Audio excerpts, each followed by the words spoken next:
Have you ever felt like you're carrying the weight of the world on your shoulders? Like each step forward is a monumental effort against an invisible current? It's that feeling of being utterly, profoundly stuck. Maybe it's the sting of a recent setback, a dream that crumbled before your eyes, or the lingering ache of a relationship that ended too soon. Or perhaps it's a more subtle, persistent feeling, a quiet hum of dissatisfaction that colors everything you do, whispering doubts and anxieties into your ear. Whatever form it takes, pain is an undeniable part of the human experience. And sometimes, it can feel like it's going to swallow you whole. We often try to avoid pain, to numb it, to run from it. Society tells us to be happy, to be positive, to keep moving forward, as if feeling anything less is a sign of weakness. But what if I told you that the very pain you're trying to escape holds the key to unlocking your greatest strength?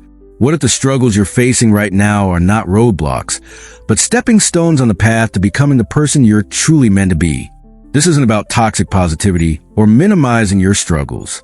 It's not about slapping a smile on your face and pretending everything is okay when it's not. It's about acknowledging the pain, understanding it, and harnessing its power to fuel your growth. It's about recognizing that within every challenge lies an opportunity, and within every setback lies a lesson waiting to be learned. Think about a time in your life when you faced a significant obstacle. Maybe it was a health scare, a financial crisis, or a personal betrayal. Remember the fear, the uncertainty, the sheer exhaustion of trying to navigate that difficult period. Now, look back at that experience with the wisdom of hindsight. What did you learn about yourself? What strengths did you discover that you didn't know you possessed? How did that experience shape the person you are today? More often than not, it's through our struggles that we discover our resilience, our compassion, and our capacity for growth. It's through facing our fears that we find our courage, and it's through overcoming adversity that we develop a deeper sense of purpose. The pain you feel today is not a life sentence. It's an invitation to dig deeper, to become stronger, and create a life that is not only meaningful, but also deeply fulfilling. Over the next few minutes, we'll explore how to transform your pain into power. We'll delve into the psychology of resilience, learn practical strategies for coping with adversity, and uncover the hidden opportunities that lie within your struggles. We'll look at how to reframe your perspective, cultivate self-compassion, and build a life filled with purpose and meaning. This is not just about surviving your pain. It's about thriving because of it. It's about understanding that the pain you feel today will indeed be your strength tomorrow. Now, let's consider the story of Maya Angelou, a literary giant whose life was marked by profound trauma and adversity. As a child, she endured unspeakable abuse that left her mute for 5 years. Instead of allowing this horrific experience to define her, she channeled her pain into her art. Her silence became a powerful tool for observation, and her eventual voice became a beacon of hope and resilience for millions. Angelou's journey illuminates a profound truth. Our wounds can be fertile ground for creativity and purpose. The very experiences that threaten to break us can, in fact, become the source of our greatest strength and inspiration. But this transformation doesn't happen automatically. It requires conscious effort, a willingness to confront our pain, and a commitment to finding meaning in our suffering. Another crucial layer to consider is the concept of post-traumatic growth. It's not merely bouncing back to where you were before a traumatic event. Rather, it's about experiencing positive psychological changes as a result of the struggle.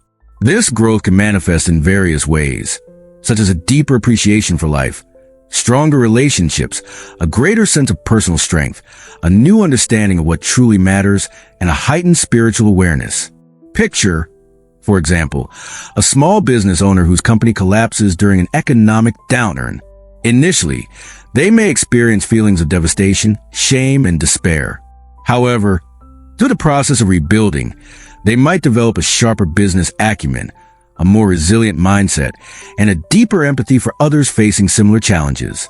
They might even pivot to a new venture that is more aligned with their values and passions. In effect, post-traumatic growth underscores the idea that adversity can be a catalyst for profound personal transformation. It's about finding the silver lining in the storm clouds, not to minimize the pain, but to acknowledge the potential for growth and renewal.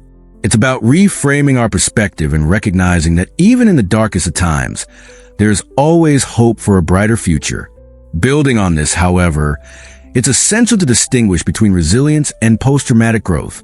Resilience is the ability to bounce back from adversity, to return to your previous state of equilibrium. Post-traumatic growth, on the other hand, is about exceeding your previous state, about emerging from the struggle stronger, wiser, and more compassionate than before. It's about not just surviving, but thriving. Now, consider how this applies when you face a personal setback. Perhaps you've been passed over for a promotion, or you're struggling with a chronic illness, or you're navigating a difficult relationship. Instead of succumbing to despair, ask yourself, what opportunities for growth are hidden within this challenge? What can I learn about myself, about my strengths, about my values? How can I use this experience to become a better, stronger, more compassionate person? Ultimately, the pain you feel today has the potential to be your greatest teacher. It can guide you towards a deeper understanding of yourself and the world around you. It can inspire you to create a life that is not only meaningful, but also deeply fulfilling. And it can empower you to become a beacon of hope for others who are struggling with their own challenges. Reflecting on this journey so far, it becomes clear that we're not merely discussing the management of pain, but rather its alchemy. It's about transmuting the lead of suffering into the gold of resilience and purpose. The experiences we considered point to a fundamental truth, that our vulnerabilities, the very cracks in our armor, can become the conduits through which strength and wisdom flow. Think of a river carving its path through a landscape. The obstacles, the rocks, the valleys don't stop the river.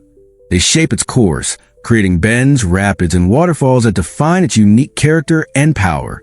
Similarly, the challenges we face mold us, etching lessons into our souls and forging a character that is both resilient and deeply human. We've touched upon the potential for growth that lies dormant within adversity, a potential that is unlocked not through avoidance or denial, but through courageous confrontation and a willingness to find meaning in the midst of chaos. This isn't a passive process. It requires active engagement, a conscious decision to reframe our perspective, and to cultivate self-compassion in the face of hardship. The path forward, then, isn't about erasing the past or pretending that pain doesn't exist. It's about integrating our experiences, both the good and the bad, into a coherent narrative that empowers us to move forward with greater clarity and purpose. It's about recognizing that our scars are not blemishes, but badges of honor, testament to our resilience and our capacity for growth. Consider a tapestry woven with threads of different colors and textures. The dark threads, representing moments of pain and struggle, are not flaws in the design. They're integral to the overall beauty and complexity of the piece. They provide contrast, depth, and richness, highlighting the brighter threads and creating a work of art that is both unique and compelling.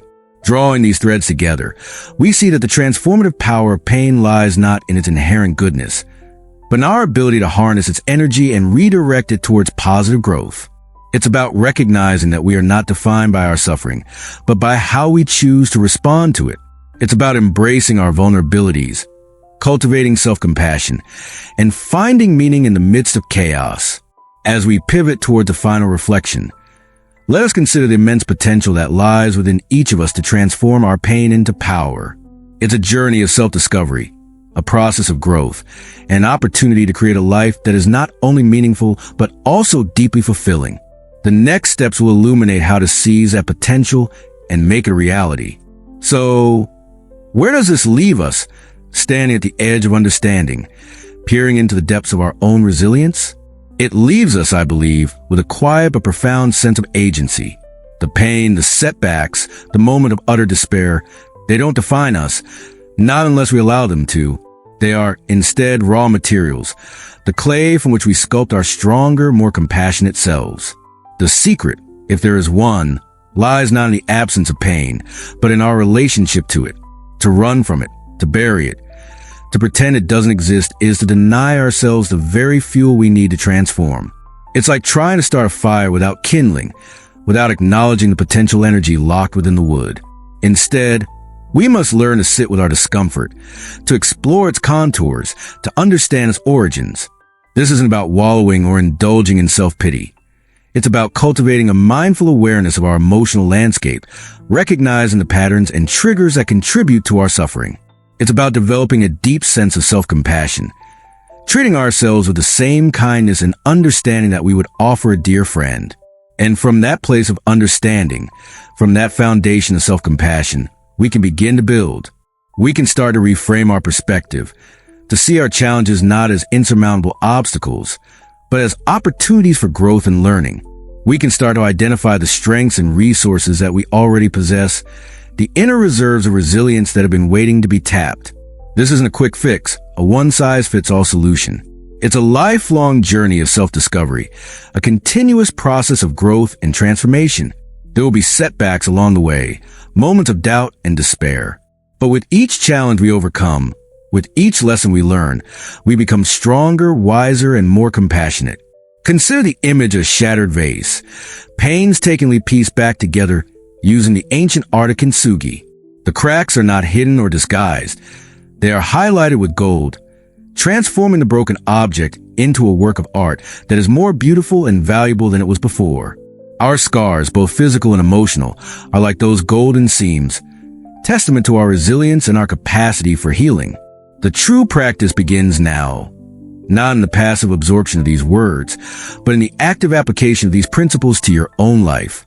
The next time you find yourself facing a challenge, the next time you feel the sting of pain, remember that you have the power to transform that pain into strength. Remember that you are not alone, and that within you lies a vast reservoir of resilience waiting to be tapped. Embrace the journey, embrace the struggle, and embrace the possibility of becoming the person you were always meant to be.